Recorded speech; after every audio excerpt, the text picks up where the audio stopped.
तो 1841 स्टील क्या होता है और 1841 स्टील को HSS हाई स्पीड स्टील क्यों कहते हैं, ठीक है। तो कुछ प्रॉपर्टीज होना चाहिए। देखो, जब भी हम लोग मशीनिंग करते हैं, मशीनिंग एक नेगेटिव प्रोसेस है जिसमें हम लोग कुछ रिमूवल करते हैं, ठीक है। तो जिस भी जो मशीनिंग कर रहे हैं उसका जो टूल होना चाहिए उसका कुछ प्रॉपर्टीज होना चाहिए। हार्डनेस, जो टिप होना चाहिए, जो कट कर रहा है, कटिंग एज हो रहा है, वो वर्कपीस से ज्यादा हार्डर होना चाहिए, तभी जाकर के उस पर स्क्रैच कर पाएगा, ठीक है। उसको वो काट पाएगा, ठीक है। हार्डनेस से सिर्फ काम नहीं होगा, हॉट हार्डनेस होना चाहिए, रेड हार्डनेस, ठीक है। Ability to withstand hardness at higher temperature, ठीक है। हमें पता है कि हायर टेम्परेचर पे क्या होता है, मटेरियल सॉफ्ट होता है, ठीक है। थर्मल एक्सपेंशन जो है वो कम होना चाहिए, टफ होना चाहिए। अगर कहीं बीच में इंटरमेटालिक इंफ्लूजन जैसे आयरन सल्फाइड है, फेलाइट है, ये सब आता है तो कटिंग एज पे शॉक पड़ता है, और वो शॉक को विथ स्टैंड करने की एबिलिटी को टफनेस कहते हैं, ठीक।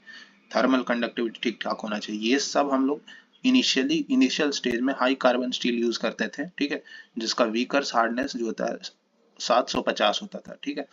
लेकिन इसके साथ दिक्कत क्या था कि 5 से 6 मीटर पर मिनट से ज्यादा अगर हम लोग वेलोसिटी इंक्रीज करते थे तो ये इसका तबाही हो जाता था। फिर इसका वीकर हार्डनेस जो है 150 पे आ जाता था, ठीक है। तो हम लोग जो है सबसे पहले एक जो मटेरियल बनाए वो है 1841 स्टील, ठीक है, जिसमें 18% टंगस्टन, 4% क्रोमियम, 1% वेनेडियम, ठीक है। ये सभी अलग अलग एलॉइंग इम्प्योरिटीज का अलग अलग काम है, ठीक है। अलग अलग तरह से ये सभी प्रॉपर्टीज इंश्योर करते हैं, ठीक है। 0.6 जैसे क्रोमियम जो होता है वो कोरोजन रेजिस्टेंस का काम करता है, ठीक है। 0.67% कार्बन और रिमेनिंग आयरन, ठीक है।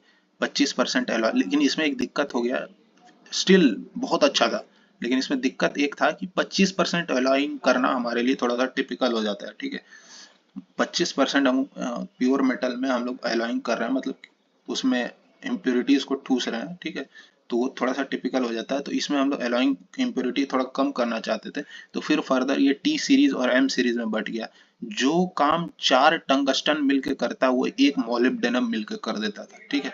तो ये जो एम सीरीज है इसमें टंगस्टन की जगह मोलिब्डेनम यूज हुआ, और ये जो एलॉइंग कंटेंट है वो 25% से कम हो गया, 17% पे आ गया, देखो ना। 0.8% कार्बन, 4% क्रोमियम, 2% वेनेडियम और 6% टंगस्टन और 5% मोलिब्डेनम। टंगस्टन जो सबसे ज्यादा क्वांटिटी में था उसको क्वांटिटी हम लोग कम कर दिए, ठीक है।